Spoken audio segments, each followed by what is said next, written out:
So our Gen Chem 1 and 2 classes between the two semesters around 2,000.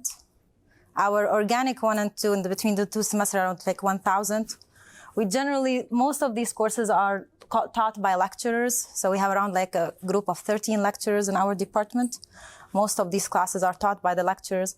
We have common exams for both of them with a common curriculum and all of that. So it's not up to us to choose a lot of things. It's a group choosing the courses that the books that we use and the online homework. But our classes used to be 150 when I started.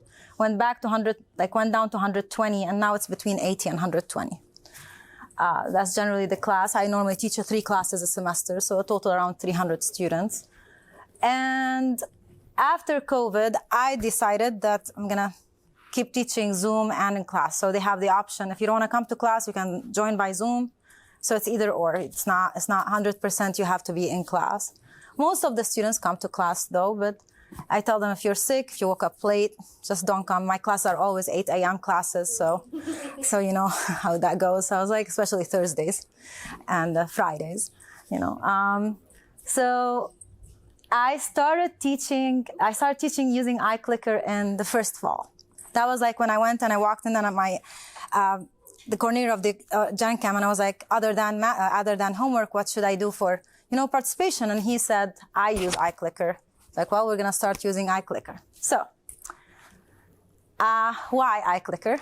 Because that's the best part of why iClicker. It's easy to manage. It's the easiest thing ever, you know. All you have to do, have students have an iClicker and just put multiple choice. I put multiple choice question. I'll explain why. But it's easy to manage. Students would not complain about the price. That's really like, I've never had a student like, oh, I cannot afford an iClicker, because in the past, you used to give them, we collect the extra in the class, and then I have like this bag of iClickers. In case they just cannot afford it, I'll give them a remote. And I was like, well, you go register it and you'll be fine. It gives them break. So when you're like teaching for 75 minutes on Tuesdays and Thursdays chemistry at 8 a.m., you know, so the first thing they think about, like, let's just take a break, put a question up. I have 3 minutes for you.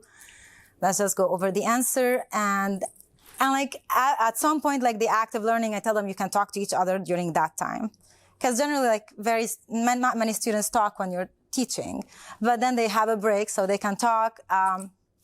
Sometimes I look at the answers, and then if there's like half A, half B, and the answer is B, I'll be like, well, half of you got it right, half of you got it wrong. Can you talk to each other? Give them another minute. Then I see going back in the wrong direction, and I have to go around it again. And I just like it, you know. Like, this is really the main reason why I use iClicker. So we start with the classic, when it was classic.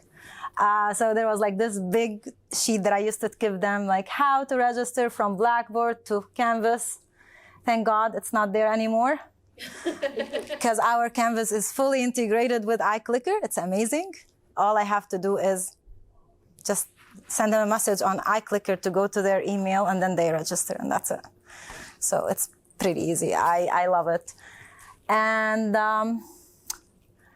what do I use in iClicker? Because that's the part. So I know iClicker has a lot of things.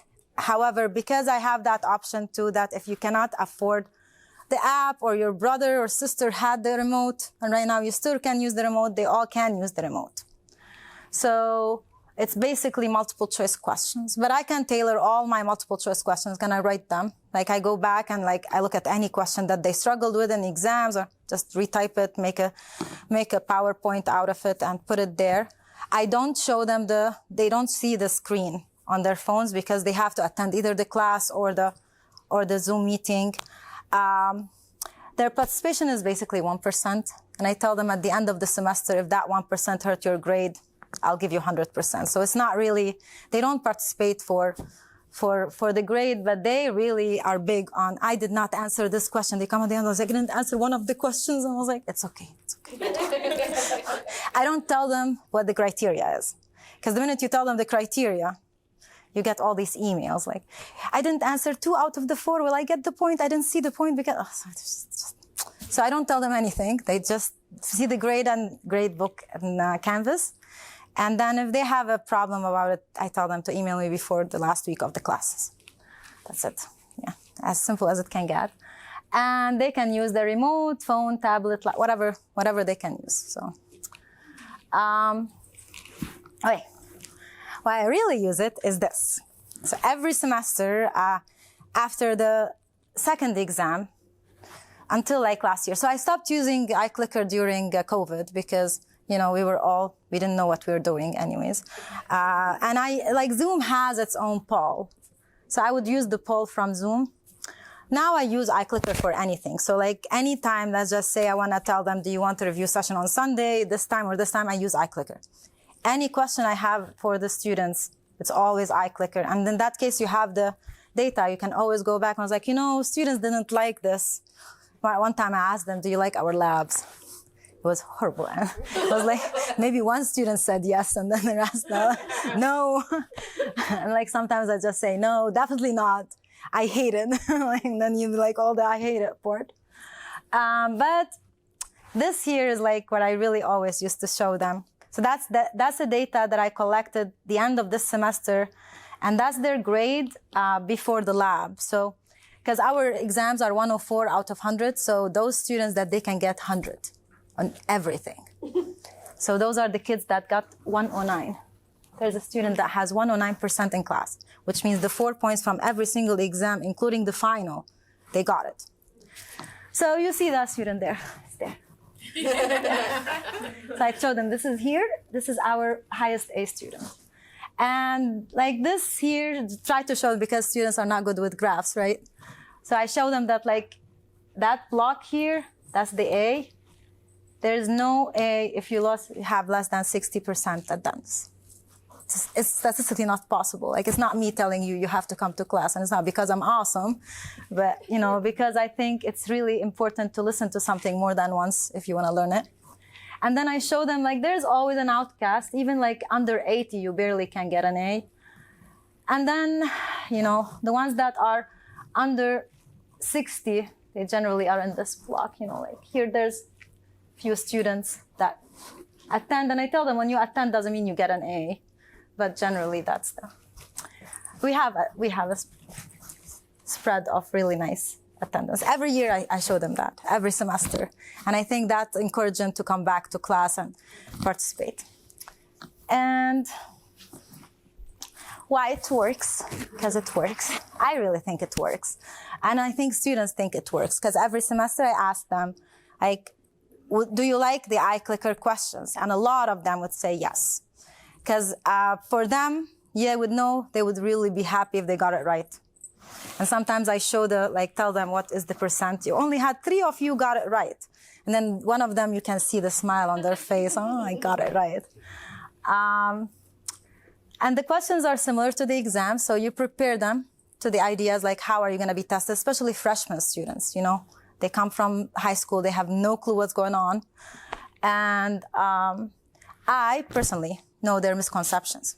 Because I feel every semester when I give a question, and that question is just, I see the same exact mistake, I have to ask them, can you show me what you did?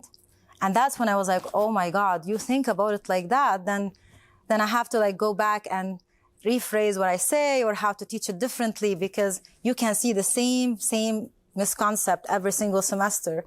And that's very important. And I would say you won't see it as a person in class unless you want to put all the work outside the class, to go back and see all.